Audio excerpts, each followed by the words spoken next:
അപ്പോൾ ഞാൻ ഇന്നൊരു അവയർനെസ് വീഡിയോ ആയിട്ടാണ് വന്നിരിക്കുന്നത്. നമ്മുടെ ഈ ആർട്ടിഫിഷ്യൽ ഗ്രാസ് ആൾക്കാരെ 4 ലെയർ 5 ലെയർ 6 ലെയർ എന്നൊക്കെ പറഞ്ഞ് പറ്റിക്കപ്പെടുന്നുണ്ട്. അപ്പോൾ നിങ്ങൾ ഗ്രാസ് മേടിക്കുന്ന സമയത്ത് നമ്മളിപ്പോൾ സിംഗിൾ ലെയർ ഡബിൾ ലെയർ ആണ് നമ്മുടെ മാർക്കറ്റിൽ കോമൺ ആയിട്ടുള്ളത്. അപ്പോൾ ഈ 4 ലെയർ എന്നൊക്കെ പറഞ്ഞ് ഈ ഡബിൾ ലെയർ സാധനം തന്നെ 4 ലെയർ എന്നൊക്കെ പറഞ്ഞ് ആൾക്കാരെ ശരിക്കും പറ്റിക്കുന്നുണ്ട്. അത് നമുക്ക് എങ്ങനെ ഐഡന്റിഫൈ ചെയ്യാന്നാണ് ഞാൻ ജസ്റ്റ് കാണിച്ചു തരാം. നമ്മൾ ഗ്രാസ് മേടിച്ചിട്ട് അതിന്റെ സൈഡ് എന്ത് ചെയ്യുക, നമ്മളൊന്ന് സിംപിളി നമ്മുടെ ഈ ബ്ലേഡ് യൂസ് ചെയ്തിട്ട് നമ്മൾ ആ സൈഡ് ഒന്ന് കട്ട് ചെയ്യുക. കട്ട് ചെയ്ത് വരുന്ന സമയത്ത് ഞാൻ ഇപ്പോൾ ഓൾറെഡി കട്ട് ചെയ്തിട്ട് ഞാൻ കാണിച്ചു തരാം. വേണ്ട ഈ ഇതിപ്പോൾ വേണ്ട ഒരു ലെയർ വന്നു, വേണ്ട സെക്കൻഡ് ലെയർ വന്നു, ഇതിപ്പോൾ ഡബിൾ ലെയർ ആണ്. അപ്പോൾ 4 ലെയർ എന്നൊക്കെ ഉണ്ടെന്ന് പറയുന്ന സമയത്ത് നിങ്ങൾ ഇത് വാങ്ങിച്ചിട്ട് സൈഡ് ഒന്ന് കട്ട് ചെയ്യുക.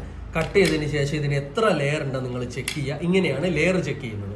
അപ്പോൾ ഇതുപോലെ ലെയർ ചെക്ക് ചെയ്യുക. ലെയർ ചെക്ക് ചെയ്തിട്ട് നിങ്ങൾക്ക് തന്നെ അറിയാവുന്നതാണ്. അപ്പോൾ അതുകൊണ്ട് ആൾക്കാരെ 6 ലെയർ 4 ലെയർ എന്നൊക്കെ പറഞ്ഞിട്ട് മാർക്കറ്റിൽ കൊള്ള നടക്കുന്നുണ്ട്. അപ്പോൾ നിങ്ങൾ അവെയർ ആയിരിക്കാൻ വേണ്ടിയിട്ട് ഞാൻ ഒരു വീഡിയോ കാണിച്ചതാണ്. ഇതിപ്പോൾ 4 ലെയർ എന്നും പറഞ്ഞിട്ട് ആൾക്കാരെ പറ്റിക്കപ്പെടുന്ന ഒരു സംഗതിയൊക്കെ ഉണ്ട്. അപ്പോൾ ഇതിൻ്റെ ഒരു സത്യാവസ്ഥ കാണിച്ചു തന്നെയാണ്. ഇതുപോലെ നമ്മൾ സൈഡ് കട്ട് ചെയ്യുക. സൈഡ് കട്ട് ചെയ്യേണ്ട ഫസ്റ്റ് ലെയർ, ഇത് സിംഗിൾ ലെയർ, ഇത് ഫസ്റ്റ് ലെയർ, ഇത് അതിൻ്റെ സെക്കൻഡ് ലെയർ. അപ്പോൾ ഇത് കണ്ടില്ല, ഇത് ഡബിൾ ലെയർ ആണ് സാധനം. അപ്പോൾ ഇതുപോലുള്ള സംഗതികൾ മാക്സിമം ആൾക്കാർക്ക് ഷെയർ ചെയ്യുക. Okay, thank you.